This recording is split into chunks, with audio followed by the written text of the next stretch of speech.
রামনবমীর মিছিলে দেবতাস্ত্র প্রদর্শন ও কসরত দেখে লজ্জায় লাল বঙ্গ সমাজের এক অংশ। কেউ কেউ বলছেন, ছি ছি, এই কি আমাদের সংস্কৃতি?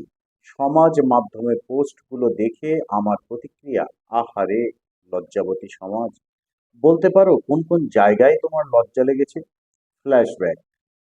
আমার ঠাকুরদার বাড়িতে কালী পুজোতে বলিয়া ধর্মসভা ডেকে চর্চার বয়স বাংলায় পুজো চর্চার পর ব্রাহ্মণদের ধর্মসভা আয়োজনের সময়কাল থেকে।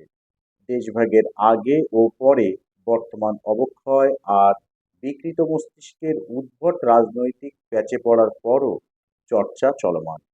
ছোটকাল থেকে শুনে আসছি একদল মানুষের মধ্যে বলি আর ধর্ম নিয়ে মানবিকতা ও উদারতার আধিক্যতা করতে, যারা সংসারে পঞ্চশোনায় প্রতিদিন কোটি কোটি প্রাণ হত্যা করছেন।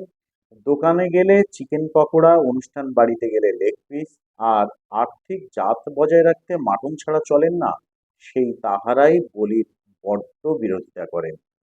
আবার যাদের বংশে পুজো চর্চা, শাস্ত্র চর্চা এবং আচার পালনের রীতি চলের পরম্পরা নেই, তাদের দেখেছি মন গড়া ধর্মজ্ঞান দিতে।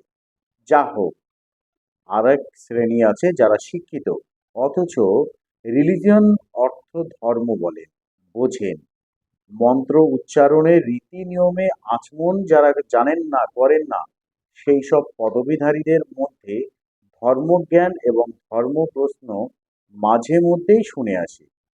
কারণ তারা রাম মানে বোঝেন বিজেপি আরএসএস, হিন্দুত্ব মানে বোঝেন বিজেপি আরএসএস। রাজনৈতিক ফায়দা নিতে রাজনৈতিক নেতাদের বিকৃত ব্যাখ্যা লাইনে চলা মানুষগুলো ভাবুন কেমন। হাজার হাজার বছর ধরে চলা রীতি পরম্পরা, নিয়ম ও শাস্ত্রকে মুহূর্তে যারা ধূলিসাৎ করে রাজনৈতিক নেতাদের বিকৃত আজগুবি ব্যাখ্যায় চলেন, তাদের বিকৃত মানুষ বললেও কম বলা হয়। তাদের জিনোম নিয়ে সত্যি প্রশ্ন তৈরি হয়, শিকড়ে সন্দেহ নেই তো? রামনবমীর মিছিল 3 ঘন্টা ধরে দেখেছি। তিনটে বিষয় লক্ষ্য করেছি ক্যামেরা তাক করে। প্রথমত, মেয়েদের সাথে নাচের সময় ছেলেদের আচরণ কেমন? দেবতাস্ত্র ও লাঠি খেলার সময় পারস্পরিক সচেতনতা কেমন? উদম উশৃঙ্খলতা ছিল কিনা? আমার চোখ এবং ক্যামেরায় ধরা পড়েনি এই 3 বিষয়ের কোনো কিছুই। অবাক হয়েছি দেখে 50,000-এর বেশি মানুষের মধ্যে চলমান শৃঙ্খলা দেখে। আয়োজকরা যেমন আটকাতে পারেনি আমাকে, তেমনি বেশ কয়েকজনকে আটকাতে পারেনি, যাদের জিনম আচরণে হিন্দুত্ব কেবলই রাজনীতি। তাদের হাতে অস্ত্র নিয়ে ছ্যাবলামি করতে আর জলের বোতলে মদ ঢেলে মিছিলে অংশ নেওয়াদের আটকাতে পারেনি আয়োজকরা। হ্যাঁ, দেবতাস্ত্র নিয়ে কসরত করেছেন অনেকেই, লাঠি নিয়ে বাচ্চাদের কসরত হয়েছে, এই পরম্পরার ইতিহাসও রয়েছে। যারা এটাতে লজ্জায় লীলাবতী হচ্ছেন, তারা কি বাড়িতে পুজো দেন না? সেই দেবতাদের হাতে অস্ত্র দিয়ে পুজো করেন কেন? নৃত্যের সময় অস্ত্রের ব্যবহার কেন করতে দেন সন্তানদের? কবিতা, সাহিত্য, সিনেমা টু রাজনীতিতে আঘাত থেকে আগ্নেয়াস্ত্র ব্যবহারের সময় আপনাদের এই লাজ কি অন্তর্বাসে মুখ বুজে থাকে? এভাবে বলায় দুঃখিত আমি। রামনবমীর মিছিলে সংস্কৃতি খুঁজছেন? দুর্গা কালী পুজোর বিসর্জনে আপনারা কি করেন? মদকে উদম নাচ, এ ওর ঘাড়ে পড়া। সেই আপনারাই আবার রামনবমীর মিছিলে সংস্কৃতি খুঁজছেন, লজ্জা পাচ্ছেন। এই শ্রেণীর লোকেরা তো এমনই, ঢেকি স্বর্গে গেলেও ধান হানে। বটি, দা, হাসুয়া, কুড়াল সাংবিধানিক অস্ত্র আমাদের সবার বাড়িতে থাকে। তাহলে আমরা কি অস্ত্র মজুত রাখা নিয়ে অপরাধী? তা তো নয়। অর্থাৎ ব্যবহারের উপর নির্ভর করে। তেমনি রামনবমীর শোভাযাত্রায় হাতে থাকা অস্ত্র ব্যবহারের উপরেও নির্ভর করে।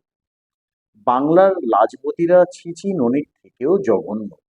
এরা কথায় কথায় মহিলাদের চরিত্র কুচিহ্নিত করে অমুকের ছেলে বলে গালমন্দ করেন। কথায় কথায় তাদের, অর্থাৎ মহিলাদের চরিত্র হনন করে তার সন্তানদের গালমন্দ করেন।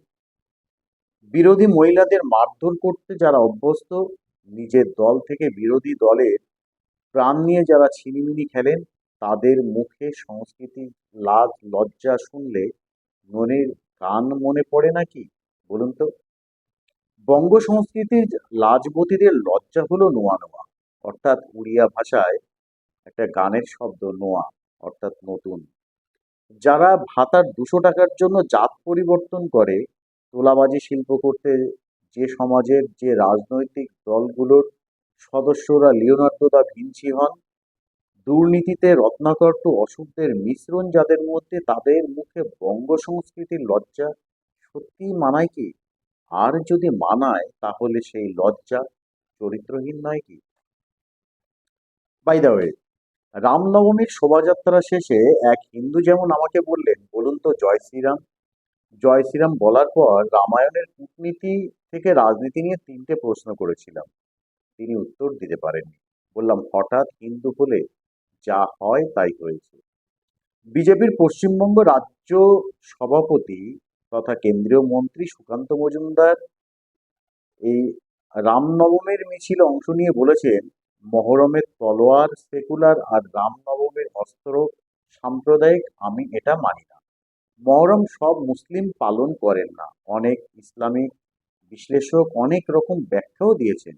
সেসব বললে আবার আঘাতে বিশ্বাসের রাজনীতি হবে, কারণ ওরা যেটা বলে সেটা যদি আমি আপনি বলি তাহলে তা গুরুতর অপরাধ। যা হোক, হিন্দুরা তৈরি হচ্ছে বলেই তৃণমূলের একই বৃন্তের কুসুমরা জয় শ্রীরাম স্লোগান দিয়ে মিছিল করেছেন।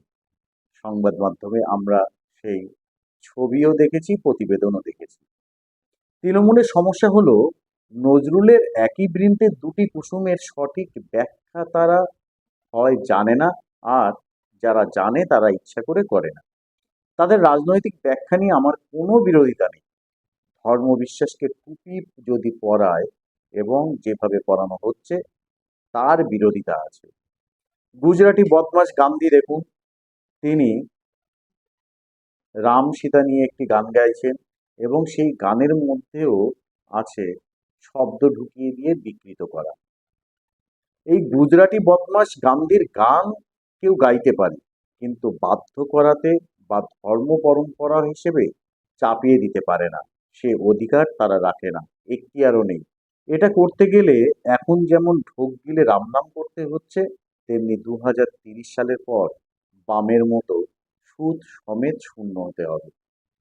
যারা রামনবমী এবং পালন নিয়ে বহিরাগত সংস্কৃতি বলছেন, তারা কেন বাংলায় বহিরাগত ধর্মকে লালন করছেন? তাদের জন্য কেন দেশবাসীর বিশ্বাসকে আঘাত করছেন? রাজনৈতিক বিরোধিতা করুন। রাজনৈতিক বিরোধিতা করতে গিয়ে ধর্ম, বিশ্বাস, সংস্কৃতি ও পরম্পরার বিরোধিতা করতে গেলে তার ফল সামলাতে দল বদলেও কাজ হবে না বেশ কিছু নেতাদের। নতুন প্রজন্ম আপনাদের মতো যেমন মেধাবী নয়, তেমনি থরিবাজও নয়। কথাটা মনে রাখবেন।